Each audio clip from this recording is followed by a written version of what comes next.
Karibu ndugu mpendwa, hii ni Dimen TV. Kwanza tuanze na ibada fupi ya kuweza kuomba ulinzi wa Mungu ili tuweze kuelezea baadhi ya siri za vikundi ambavyo vinajulikana kama Freemasons, ambao wamekuwa wakifanya kazi ya ibilisi na kuaminisha kwamba eti huko kuna utajiri. Tuombe maombi mafupi kwanza kwa ajili ya ulinzi wa Mungu ili tunapokwenda kuelezea siri na baadhi ya mambo ambayo utayagundua kupitia makala hii, basi moja kwa moja ukaufahamu ukweli jinsi ambavyo ulivyo. Asante Mwenyezi Mungu kwa kuwa umetupa neema ya kuweza kukutana tena. Tazama Mungu, sisi ni vijana waja wako, tunaendelea kupambana maisha kila siku. Tunakuomba Mungu katujalie wepesi katika shughuli zetu, lakini pia tunaomba ulinzi wako uendelee kuwa pamoja nasi. Mfunike kila mmoja ambaye atakwenda kuangalia makala hii asiweze kudhurika na chochote, lakini pia Mungu naomba hata ulinzi wa vifaa pamoja na vitu vyote ambavyo vinatumika kuangalia lakini pia na kusikilizia makala hii, kwa sababu hawa ni maadui kwako na hawahitaji kabisa kazi zao ziweze kugundulika, lakini pia hawahitaji kabisa siri zao ziweze kufahamika. Lakini kwa sababu ya kulitangaza jina lako Mungu na uwepo wako, na vijana wapase kuweza kutambua ni lipi la kushika na lipi la kuacha, tunakuomba Mungu ukatulinde, ukatufunike kwa damu yako. Pia malaika wa ulinzi wakaweze kutawala eneo hili la studio ili chochote kile kisiweze kupotea wala kuharibiwa na watu hao wenye nia ovu katika uso huu wa dunia. Niombe nikiamini na kushukuru, amen.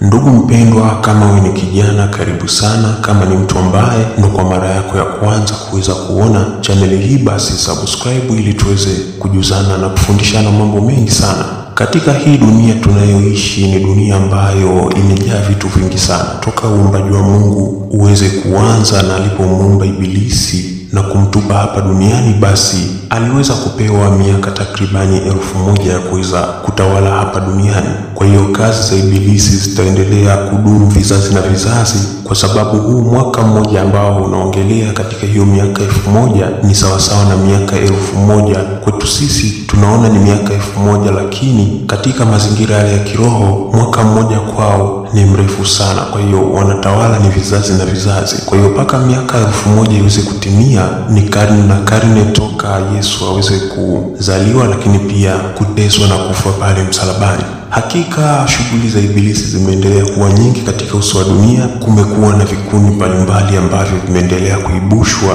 na shetani kwa nia na lengo la kumsaidia kazi, na vikundi hivi vimegawanyika katika sehemu tofauti tofauti, lakini kundi ambalo ni kubwa na limeshikilia nguvu zote na linagawa nguvu katika maeneo tofauti na vikundi tofauti ni kundi ambalo linajulikana kama Freemason. Na hao wana sehemu tofauti, yani wana matawi ambayo wameyagawanya. Kila tawi lina sekta yake. Kwa hiyo utakuta kuna sekta ya waganga na wao wanapata nguvu huko. Kuna sekta ya watu ambao wanahitaji nguvu za kimiujiza ambazo watazitumia katika mahubiri yao ama kuweza kutangaza neno la Mungu kwa njia ya nguvu za giza, pia wapo kwenye sekta yao. Kwa hiyo hata mifumo tofauti ambayo inaendeshwa na nguvu za giza basi ipo kwenye sekta fulani, na huwa wanakutana baada ya muda fulani. Inaweza ikawa ni kwenye vikao ama katika shughuli fulani, lakini pia wanakuwa na muda wao wanaopeana majukumu, lakini pia na kutimiza wajibu wa aina fulani. Mara nyingi katika hii dunia tayari shetani ameshaweza kusambaza vikundi tofauti na vyote vinafanya kazi kwa pamoja, lakini pia shetani anajitahidi sana kuhakikisha anakimbizana na kasi ambayo anakwenda nayo Mungu. Kwa hiyo utambue kwamba pale ambapo dini imetawala sana, pia shetani naye anakuwa karibu zaidi kuweza kuhakikisha kwamba anajaribu kuhakikisha wale watu wa Mungu ambao wako dhahiri, lakini pia anajaribu kushawishi ili aweze kupata watu wengi, lakini pia aweze kusaidiwa kazi kwa urahisi sana. Kwa wewe kijana ambaye unanisikiliza, nikwambie tu ukweli ya kwamba kama kichwa chako kilishawahi kufikiria ama ulishawekaga mafikirio ya kwamba mimi siku moja natamani nije nijiunge Freemason ili nipate utajiri ama niwe na maisha mazuri, mambo yawe safi, ama niendeshe shughuli zangu kwa kutumia nguvu za giza, kusema ukweli utakuwa umepotea na unapoteza muda. Lakini pia huko hakuna utajiri, zaidi utakwenda kuambulia mateso na mambo mengi ambayo tutakwenda kuelezea wakati tunaendelea na makala hii. Kiuhalisia katika hii dunia, shetani jinsi alivyotupwa hapa duniani na kupewa hiyo miaka 1000, ambapo kila mwaka mmoja kuna miaka 1000 ndani yake.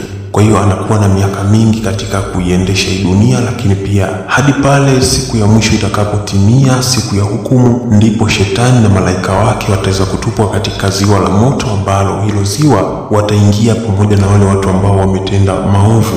Kwa hiyo hii ni katika mazingira yale ya siku za mwisho, wakati wa hukumu, kila mmoja akisomewa hukumu yake kulingana na matendo ambayo anakuwa ameyatenda hapa duniani.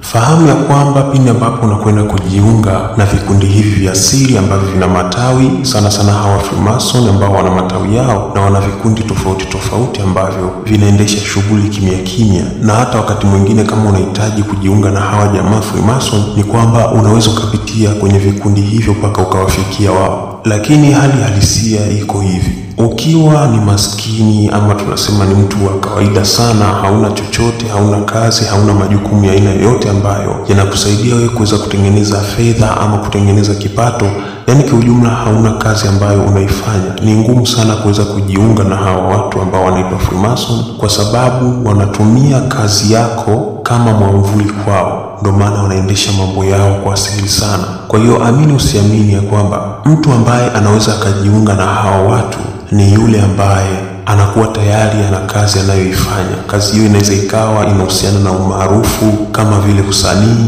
ama anaweza akawa na miliki mabiashara, ama labda ana kazi fulani, labda ni mchungaji ama ni mmiliki wa kanisa na vitu vingine tofauti. Ndipo anaweza akaruhusiwa kujiunga na hawa jamaa, kwa sababu lengo lao ni kuweza kujificha kupitia mwamvuli wa ile kazi ambayo huyo mtu ambaye amekwenda kujiunga basi asiweze kutambulika ya kwamba yeye amejiunga huko, ionekane tu katika mazingira ya kawaida ya kwamba huyu mtu anafanya kazi, ana mabiashara na vitu vingine vingi sana anavifanya katika uso wa dunia. Kwa hiyo wao kama wao wanakuwa wanafanya siri hii tusiweze kubaini sisi wanadamu, kwa sababu ikiwekwa wazi ya kwamba ile kazi ambayo inakuwa inaendeshwa pale ni kazi ambayo imetokana na nguvu hizo za giza na ni ibilisi kampa huyo mtu aina fulani ya nguvu kwa ajili ya kuendesha kazi, moja kwa moja hawa watu watakosa wateja, lakini pia watakuwa ni maadui wa watu wengi sana. Zaidi kama ni mtu ambaye unakuwa ni maskini alafu kaambiwa kwamba unaweza ukaunganishwa Freemason moja kwa moja, ni kitu ambacho ni kigumu kabisa na haiwezekani, kwa sababu wanategemea kwanza uwe na kazi ambayo itatumika kama mwamvuli, yani kudanganyishia watu ya kwamba wewe unafanya kazi, hata kama ikionekana una mafanikio ya spidi kiasi gani, basi watu wasishtuke, kwa sababu tayari una mazingira ya kazi ambayo unakuwa unaifanya. Kwa hiyo watu hawataweza kuulizana sana ya kwamba huyu mtu kapatia watu mafanikio na nini. Sasa kulingana na vitengo ambavyo vipo, ama tunasema haya matawi ambayo yanakuwa yako tofauti tofauti, mtu ambaye anakuwa ni maskini sana, yeye naye anaka kitengo ambako anaweza akapitia kule akaanza kufanya kwa shughuli ndogo. Kwanza atapewa kabisa kiasi fulani cha fedha akaanzishie kazi, ili mwisho wa siku itumike kama mwamvuli. Hata atakapokwenda spidi basi ionekane ya kwamba huyu mtu alihaso sana, alifanya kazi. Lakini kiuhalisia unakuta ni kakikundi kingine kadogo, yani inakuwa ni moja ya sehemu, kwa sababu hawa Freemason hawa ni uchawi wa mwisho kabisa, ama tunasema hawa ndio wenye nguvu za mwisho kabisa. Hawa wanaonana ana kwa ana na ibilisi, mambo mengi na shughuli nyingi wanazokuwa wanazifanya, maagizo yanatoka moja kwa moja kwa ibilisi. Kwa hiyo wanakuwa wanakutana naye, ingawa sura yake ni ngumu kuweza kumtambua ama kumbaini. Kwa hiyo kumekuwa na ugumu wa aina hiyo. Hata watu ambao wameweza kujiunga kule wanakuambia kabisa ya kwamba ni ngumu, sisi hatujai kumuelewaga sura yake ni ipi, kwa sababu anakuwa anabadilika, mara ukute nyoka, mara ukute mwanga, mara ukute nini. Kwa hiyo hana sura maalum, kwa sababu tambua kwamba shetani naye sio mtu kama mimi na wewe, lakini ile ni roho kabisa. Kwa hiyo siku zote roho ni ngumu kuweza kuwa na taswira ama sura ya aina moja. Mara nyingi roho kama roho inakuwa na mabadiliko tofauti tofauti. Inaweza ikawa kitu chochote, inaweza ikawa kiumbe hai, inaweza ikawa sio kiumbe hai, yani inakuwa na uwezo wa kubadilika na kuwa chochote kile. Kwa hiyo ni ngumu kuweza kutambua kwamba hii ndiyo sura kamili ama hii sio sura kamili. Kwa hiyo kwa mtu ambaye anakuwa ni maskini, kuna vikundi ambavyo vinakuwa ni vidogo vidogo, viko katika hali ya matawi. Huyu mtu anaweza akajiunga kule, akaanzishiwa kabiashara kadogo, akawa anafanya, kakaanza kukua mpaka kukua, na mwisho wa siku akishapata sasa ile biashara yenyewe ama kazi yenyewe ambayo imetambulika, ndipo anaingizwa moja kwa moja katika kundi hili kubwa ambalo wanatumia ule uchawi wa mwisho kabisa ambao ndio wanajulikana kama Freemason. Kwa hiyo utakuta ndani ya Freemason huko kuna Illuminati, kuna matawi kama Wicca, kuna matawi kama Occult na matawi mengine mengi sana ambayo yanamilikiwa na hawa Freemason, kwa sababu hawa Freemason wenyewe ni ule uchawi wa mwisho ama tunasema hawa ndio wanakutana sasa na shetani live and direct, yani wanamuona kabisa ndio huyu shetani, lakini hawezi kutambulika kwa sura rasmi kwa sababu ile ni roho. Kwa hiyo inakuwa inabadilika katika maumbile tofauti, lakini inakuwa ikizungumza na wao kwa lugha tofauti kulingana na jinsi mtu ambavyo anakuwa akizungumza lugha fulani. Kwa hiyo atapewa maagizo kulingana na lugha ambayo anakuwa anaiongea. Mtu ambaye anakuwa amejiunga na hawa Freemason moja kwa moja, huyu mtu anapewa uwezo na nguvu ambazo zinamwezesha yeye kuweza kukutana na shetani, lakini pia atapewa nguvu ambazo zitamwezesha yeye kuweza kusafiri popote pale ambapo anapataka. Na zaidi kwa zaidi, yote kwa yote ni kwamba mara nyingi huwa wanakutana sehemu moja, yani Freemason ambaye amejiunga labda tuseme nchi fulani na mwingine kajiunga nchi fulani, haijalishi ni nchi ya aina gani, mara nyingi wote katika shughuli zao zile huwa wanakutana eneo moja. Na ziko siku maalum ambayo inajulikana kama Jumatatu, Jumatano pamoja na Ijumaa. Hizi ni siku ambazo wanazitumia sana kuweza kuendesha shughuli zao. Kwa hiyo siku ya kufungulia wiki ambayo ni Jumatatu, shughuli zao zinakuwa zikifanyika. Unakuta hawa watu wanawasili katika majengo ama tunasema yale mazingira ya ibada zao, ambazo ndipo wanakwenda kukutana kule na huyu kiongozi wao ambaye ni ibilisi ama tunasema shetani. Kwa hiyo wana hizi siku ambazo zinakuwa ni 3 katika wiki wanazokutana. Sasa hii ni kulingana na kikundi ambacho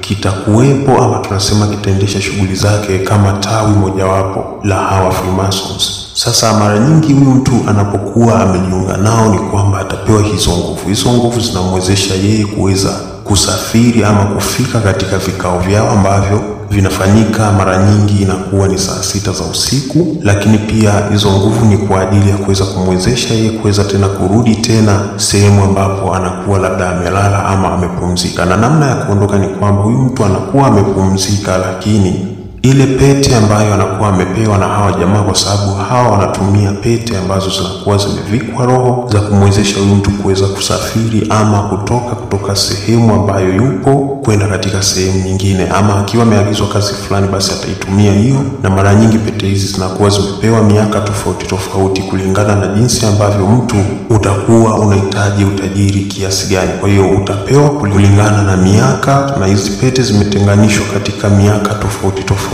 Kwa hiyo kuna mwingine anapewa pete ya miaka 10, mwingine miaka 5, mwingine miaka 2. Kwa hiyo muda ukiishaisha, huyu mtu moja kwa moja ile pete ambayo ina hiyo roho moja kwa moja yenyewe itatambua kwamba muda umeisha, na moja kwa moja itaweza kumwangamiza huyu mtu na kumrudisha kule ambako aliutolea huo utajiri ama alikopatia huo utajiri kwa nguvu hizo za giza kupitia hawa wanakikundi wanaojiita Freemasons. Sasa mimi naomba nikupe ushuhuda ambao mimi hawa watu waliweza kunisumbuaga sana kipindi fulani wakati nimeanzisha page ya Instagram kwa mara ya kwanza kabisa. Sasa kwa bahati nzuri ni kwamba mimi nilikuwa tayari nimeshaanza na masuala haya ya kuimba muziki, na kwa bahati nzuri watu kidogo walikuwa wanafuatilia sana kile kitu ambacho nilikuwa nakifanya. Lakini pia kwa sababu mimi ndani yangu kuna uwezo mkubwa, nina vipawa vingi sana tofauti, bali sio kuimba tu muziki, nilikuwa na uwezo pia hata wa kutengeneza muziki. Na muziki ninavyotengeneza nikikaa na simu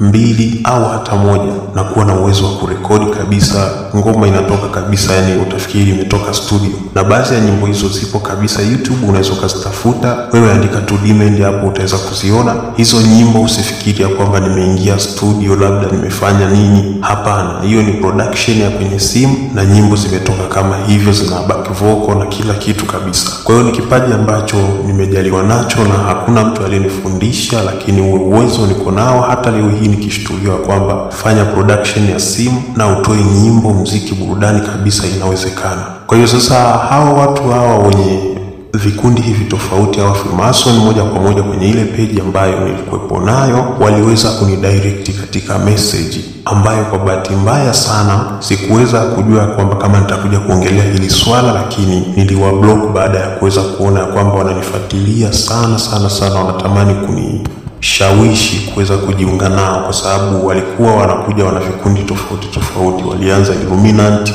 wakanishawishi, wakaniambia watanipa sijui dola milioni 1 ambazo kibongobongo ni sawa na bilioni ya pesa huko, na hiyo wakaniambia kwamba na masharti yao ambayo yatakuwa ni mepesi sana, kwa sababu wao kama wao wana mifumo yao, lakini pia wana maelekezo yao ambao wanaweza kukupata kama uko wapi, ukiyafuata moja kwa moja utakuwa umeweza kuunganikana nao. Kwa hiyo walitaka kutumia mwamvuli ule wa umaarufu wangu kuweza kutumia kama moja ya sehemu yao ya kupitia, ama tunasema kuweza kunitumia. Yani mimi ninakuwa ni maarufu hivi kinje, lakini wao kama wao ndo wananipatia labda hizo nguvu na huo utajiri na hizo mali, lakini nakuwa nawafanyia kazi yao pale. Hata kama nafanya huo muziki, kumbe inakuwa ni kazi yao, kwa sababu mara nyingi hawa wanamuziki kama wamejiunga kule, ama hawa watu ambao wanakuwa ni wachungaji ama wanahubiri, kama wamejiunga na hawa Freemason, moja kwa moja watakuwa wakimtangaza shetani kwa njia tofauti tofauti, lakini pia wanakuwa wanafanya mapandikizi ya ile chapa ya 666 ama kuwaunganisha na kuuza nafsi za watu tofauti tofauti kupitia njia hiyo ya huduma fulani. Inaweza ikawa ni muziki, unashangaa ninaimba pale, wewe watu mnakubali, mwisho wa siku wengine kumbe mnazimia, mnadondoka hivi na hivi, mambo yanakuwa ndivyo sivyo, kumbe tayari hapo nakuwa nimeuza nafsi kwa ibilisi pasipo nia kuweza kutambua.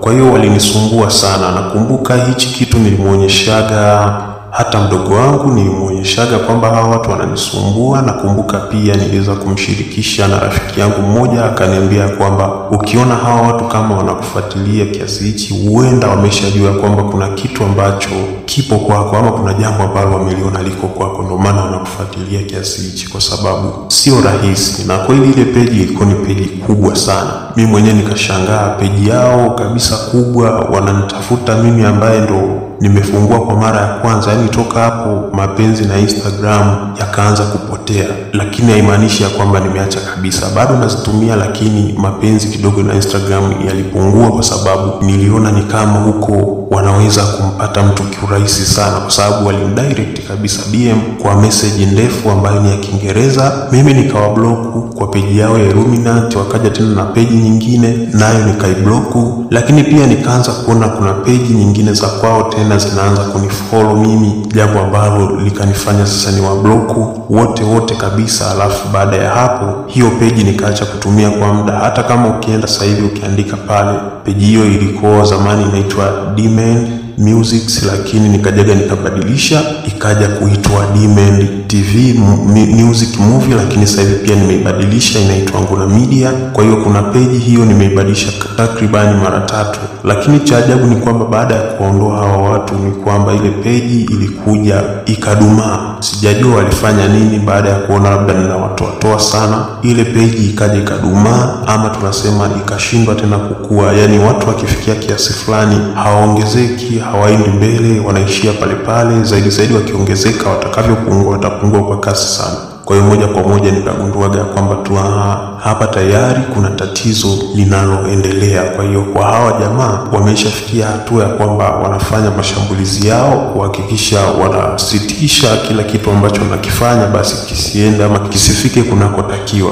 Lakini na mimi nikasema ni vizuri sana. Kwa hiyo rafiki yangu akaniambia hawa watu jinsi ambavyo wanakutafuta na kufuatilia, tayari kuna kitu wamekiona kwako, pengine una kitu kikubwa. Nadhani rafiki yangu kama anasikiliza hii, basi asiwe wa kujificha, anaweza akatoa ushuhuda hapo kwenye comment, kisha mimi nitaipini hapo muweze kuona na kila mmoja muweze kuamini hichi ambacho ninakiongea. Nakumbuka tena wakati huo ninasoma, niko form 6, nikaweza kumuelekeza, nikamuonyesha kwamba hichi kitu kiko namna hii 1 2 3. Kwa hiyo ni mambo ya namna hiyo. Kwa hiyo wakawa wanafanya sasa kwamba kila kitu ambacho nakifanya chenyewe hakikui, hakiendelei mbele. Yani wanalazimisha sasa ni kwamba ni wakubalie wao. Zaidi nikaanza kuona na baadhi ya peji za waganga wakubwa kabisa ambao wanafanya kazi za kuhudumia watu tofauti, na wenyewe wananifollow, lakini kwa sababu pia nilikaa muda mrefu nikaweza kuhakikisha kwamba hawapati hiyo nafasi ama mwanya wa kuweza kunitafuta tena. Lakini pia nakumbuka kwa kipindi hicho, wakati bado naendelea na masomo, kuna jambo la fursa ya kuingia mchongo na media fulani hivi ilijitokeza. Walipitia njia ya Facebook kuweza kunitumia ujumbe ambao unahusiana na kufanya pamoja na wao kazi masuala haya ya kibiashara. Ni media hiyo ambayo kwa sasa hivi ni media kubwa. Kipindi hicho ilikuwa ni kubwa, lakini sio kama hivi sasa ilivyoshika kasi. Mpaka nikawa najiuliza, huyu mtu anaweza akawa na yeye ameona nini tena? Anafahamika sana, ila siwezi kumtaja kwa sababu si vizuri sana, kwa sababu hilo jambo alikuweza kukubalika, lakini pia alikuweza kufanikiwa. Na hii ni kwa sababu nilikaa kimya muda mrefu sana. Nilihakikisha mitandao hii ya kijamii nasitisha kwa kipindi kile wakati ninasoma, kwa hiyo ikawa ngumu. Lakini nadhani hata kama yeye atakuwa anasikiliza, basi moja kwa moja akiona hii page ya hii YouTube channel ataweza kuelewa nini ambacho kinaendelea.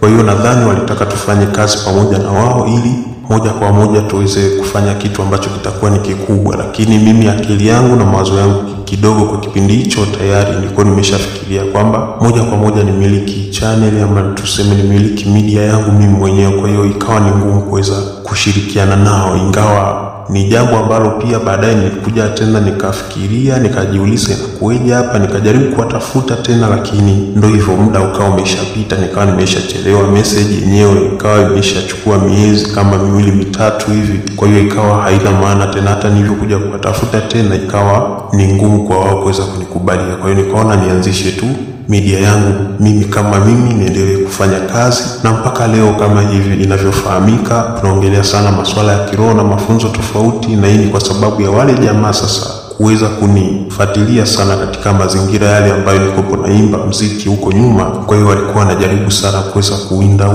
na kunifuatilia kwa kina. Sasa nikashangaa mpaka na waganga wa kienyeji yani wananifollow.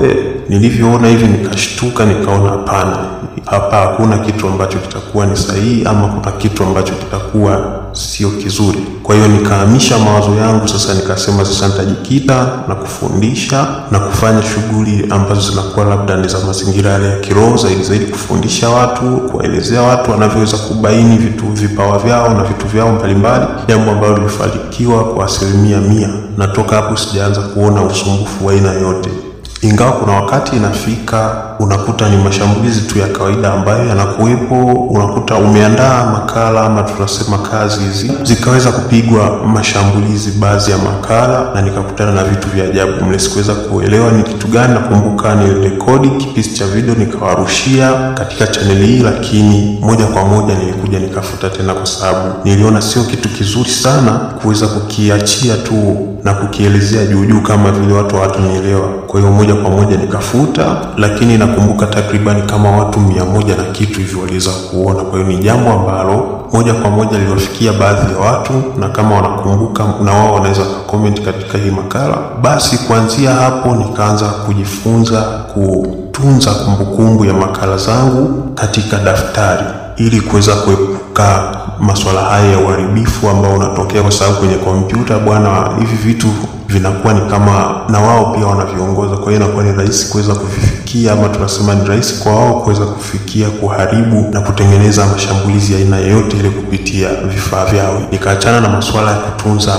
makala huko. Sasa tuingie moja kwa moja, tuendelee na jambo ambalo linawahusu wao kama wao. Kwa hiyo hawa Freemason moja kwa moja wana siku ambazo zinatambulika katika wiki. Ni siku ya Jumatatu, siku ya Jumatano na siku ya Ijumaa, ambapo wao kwa wao vikundi tofauti wanakuwa wakikutana, na hii ni kwa siri sana, na mtu yule ambaye anakuwa amejiunga kule ni kwamba anapatiwa nguvu, na nguvu hizo zinakuwa katika mifumo ya pete. Na mara nyingi nimekuwa nikishuhudia ama nikiona watu ambao wanakuwa wamevaa hizi pete, na wengine ni watumishi kabisa ambao wanaendesha ibada tofauti. Unakuta kaivaa hii pete, anaitumia katika shughuli zake. Hichi ni kitu ambacho nimeshawahi kushuhudia kwa macho yangu, lakini nakumbuka kipindi hicho nilikuwa mdogo, lakini nilishtukia jambo, kwa sababu huyo mtumishi ambaye nimemhifadhi aliweza kutumia pete hiyo kumnyanyua mtu ambaye alikuwa katika godoro, alikuwa hawezi kusimama, alikuwa amelala tu. Na nakumbuka nilikuwa kijijini, tulikuwa tunaangalia TV sehemu moja tu, ilikuwa ni jirani.